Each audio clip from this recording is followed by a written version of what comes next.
Sinten termerayu kubiyanan saka jiwa kasarya wonten ngarsa dina sami iki kula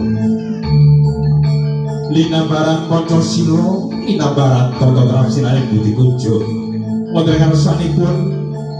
para pemuda sesepuh pini sepuh ingkang agung Mas Tuti dhateng pemboyone kautaman ingkang tansah winudi Hadratul Muhtaromin para alim, para ulama, para dai, para yai, para haji, para hajah ingkang rinten dalu sinanding kitab suci wahyuning ilahi ingkang minangka panuntun kiblating manembah ingkang satuhu luhuring budi wonten ngarsanipun kaki nini besan niki panjenenganipun Prabu Ageng Bapa Badrun Ibu Musaadah saha sedaya pangobyo pangarak saha pandherekipun ingkang tansah winantu ing suka basuki wabillahi hos panjenenganipun Sohibul Bed Bapak Suwardi Ibu Tri Indah Suyuti ingkang winantu ingkang harjan para tamu kakung Sumra Putri Bapak Ibu Ampong ingkang situ bagya mulya boten kata lumpet kadang kula putra taruna mudi taruni minangka sesekaring praja ingkang tansah kula tresnani lubeting putra astawa marang Gusti ingkang hatur ing rasa maha babar daya pangaribawa ingkang tumandur dumateng kalutasih jika wonten ing kalunggahan menika panjenengan kula tansah saged nyawiji manunggaling cipta rasa dening karsa Ginanjar kawilujengan kali seluruh bidone sekolah dereng sampikala pramila saking menika patut kita syukuri kanthi maos kalimat tahmid alhamdulillah rabbil alamin sagung para ingkang kakung Sumra Putri kaliyan tenggolak sitaning adicara wisudan panggih temanten saripit wilujeng pamanggihan kalian kula sak kanca putra nada ingkang wijur saking Lalatan Dolok Makarjo susuan Kabupaten Semarang ingkang dipun pandhengani dening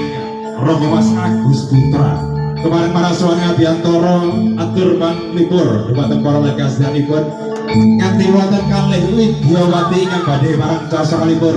kemarin Stigar Bapak sawiji kula tepangaken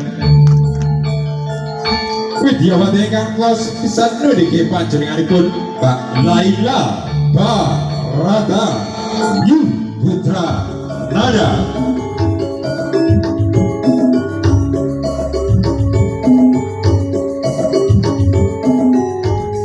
cek no cek Wadri Widyawati ingkang kalih menika wonten panjenenganipun Mbak Ika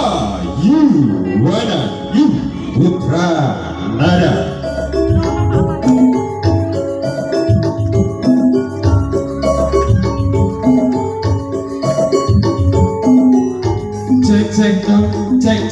cek sedaya yang kalian nada rekal audio iki kula Lasit Sabdawala yang badhe dherekaken lampeng panglipur wonten siang mriku Yu Putra Nada ngaturaken wilujeng siang wilujeng lelenggahan kanthi mardu mardikane penggalih sambil jumarasaken panglipur saking kula sakanca Yu Putra Nada setunggal lagu kangge purwakanipun bagian kanthi maos bismillahirrahmanirrahim atur panglipur kawitan semoga Yu Putra Nada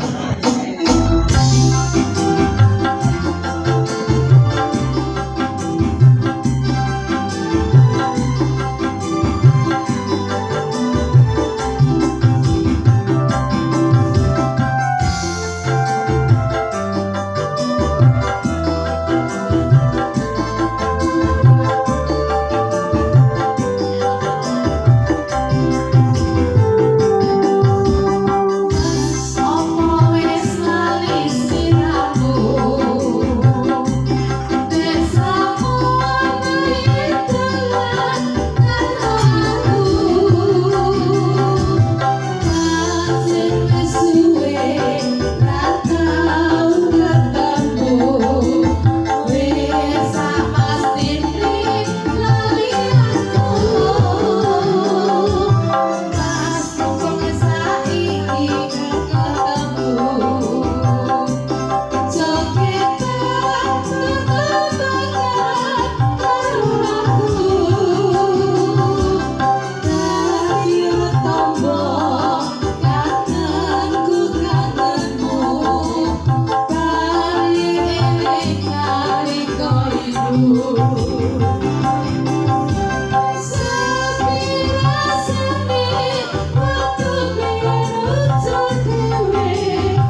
Suwi prologa kageng Suna Putri mekaten megah salam perkenalan karena jangan salam pembukul mantar kalian Yu Putra Nada Yun Agung ing Samudra pangaksami bilih sapanggih anggen kula sakanca anggenipun atur pangling perkurang 7 prono kula sakanca Yun Agung ing Samudra pangaksami Yun izin gantos sautawis atur panglipur saking Yu Putra Nada sinengket sautawis badhe lumati lakstaning adicara wisudan panggih temanten sarimpit pramila saking punika wedal kula aturaken dumateng Bapak Pambiyawara dumateng panjenenganipun Bapak